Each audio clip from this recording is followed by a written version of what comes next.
Maulana Azad research and training centre institute Marty स्थापना करून निधी उपलब्ध करून द्यावा या मागणीसाठी शरद पवार गटाचे प्रदेश उपाध्यक्ष ॲडव्होकेट माणिकराव शिंदे यांच्या सूचनेनुसार मुस्लिम समाजाच्या वतीने येवला तहसीलदारांना निवेदन देण्यात आले। मुस्लिम समाजाचा मागासलेपणा दूर करण्यासाठी आणि सामाजिक आणि शैक्षणिक विकासासाठी अल्पसंख्याक विभागाने Maulana Azad research training institute स्थापन करण्याचा प्रस्ताव सादर केला होता। मात्र वित्त विभागाने ही बाब नाकारली। हे समाजाचे दुर्दैव आहे। इतर समाजाच्या शैक्षणिक विकासासाठी पार्टी सारथी महाज्योती सारख्या संस्था कार्यरत असताना मराठी मुस्लिम समाजावर अन्याय का असा सवाल उपस्थित होतोय।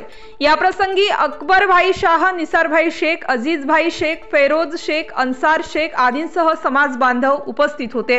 या ठिकाणी Maulana Azad research and training institute Marty स्थापना करून निधी उपलब्ध करून मुस्लिम समाजाला देण्यात यावा यासाठी आम्ही सर्वच या ठिकाणी सर्वच समाजातील लोक या ठिकाणी उपस्थित राहून सन्माननीय तहसीलदार साहेबांना आम्ही एक निवेदन या ठिकाणी दिलेलं आहे आणि त्याच्या सर्व प्रती माननीय मुख्यमंत्री, माननीय उपमुख्यमंत्री, अल्पसंख्याक कल्याण मंत्री, अल्पसंख्याक आयोग महाराष्ट्र राज्य आणि जिल्हाधिकारी साहेब नाशिक यांना या सर्व प्रती दिलेल्या आहेत। आणि यामध्ये आम्ही तहसीलदार साहेबांना विनंती केलेली आहे की मुस्लिम समाज हा पुरोगामी महाराष्ट्रात मागासलेला आहे।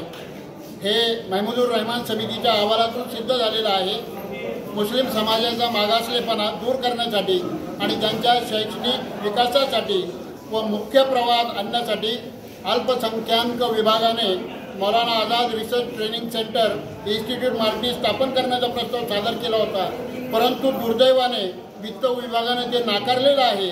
आणि माननीय सर्व समाजाचा समांतर विकास हे पुरोगामी महाराष्ट्राचे धोरण आहे। इतर समाजाच्या शैक्षणिक विकासासाठी पार्टी सारथी महाज्योती अशा संस्था कार्य करत असताना मराठी मुसलमानावर अन्याय का हा प्रश्न आमच्या मनामध्ये निर्माण झालेला आहे। तरी आम्ही मागणी करतो। स्टार न्यूज साठी मोहसिन पठाण, नाशिक।